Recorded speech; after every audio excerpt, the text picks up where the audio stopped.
Have you ever wondered what would happen if Beetlejuice met Edward Scissorhands? Picture this.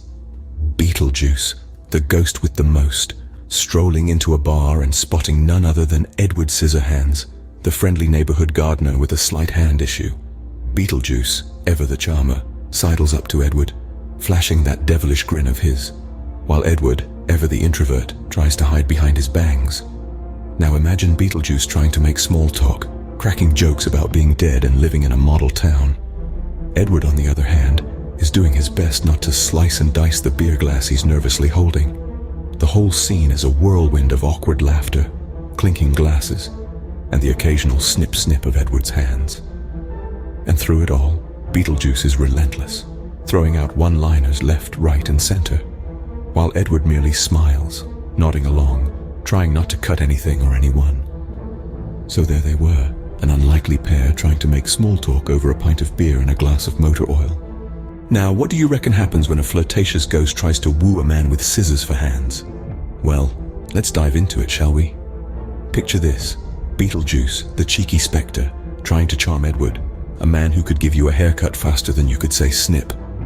First up, Beetlejuice attempts to hold Edward's hand. A bit of a risky move, don't you think? But our ghost is nothing if not brave. The result? Let's just say it's a good thing Beetlejuice is already dead. Or he might have lost a finger or two. Next, Beetlejuice tries to impress Edward by turning himself into a topiary. Yes, you heard that right. A topiary. Beetlejuice transforms into a bush. But not just any bush. A bush with Edward's face. The absurdity of it all is enough to send anyone into fits of laughter. And so the night went on, filled with failed flirtations and a few near misses with those sharp hands. But what do you think happened at the end of this twisted, hilarious night? You might be surprised. Plot twist. No, they didn't end up in bed after all. Instead, they found something more profound. Friendship. Yes, you heard right. The spectral prankster and the man with the gardening tool appendages became mates. Imagine that.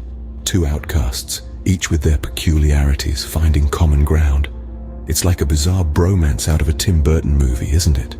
And oh, the laughs they shared. Like that time Beetlejuice, ever the Joker, tried to high-five Edward. Forgot about the scissors for a moment, he did. Let's just say, it was a gesture that ended with a bit of an ouch and a hearty chuckle. So, there you have it, a ghost and a scissor-handed man, the most unlikely of friends. Just goes to show you never know what might happen on a night out.